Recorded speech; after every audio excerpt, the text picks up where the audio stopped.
Много от вас са чували за ужасните истории, които се случвали от тъй наречените портопатита в Дубай. И наскоро се появиха доказателства, че зад тази фасада на лукса се крие нещо далеч по-мрачно. Именно днес ще ви разкажа историята на Мария Ковалчук. Мария е на 20 години и на 9 март заминава за Дубай, за да отпразнува рождения си ден, като там се запознава с двама представители на модната индустрия, като съответно тя пише на майка си, че ще остане с тях за вечерта. На 11 марта има полет за Тайланд.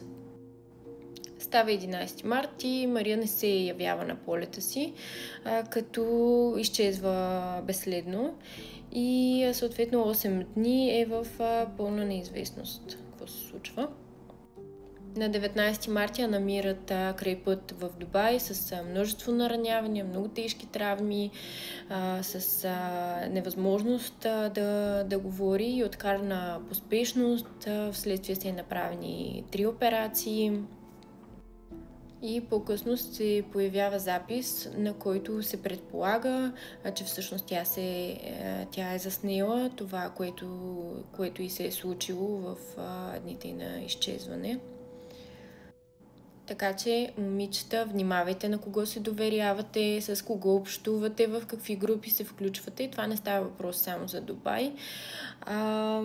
За всяко място, където някой ви обещава, че ви очаква нещо прекалено хубаво, че да е истина. Мислете с главите си, не продавайте достоинството си за дънки и няколко снимки в Инстаграм. Веднъж, когато психиката се смаже, след това трудно може да се възстанови и колкото и пари да имате, няма да има никакво значение.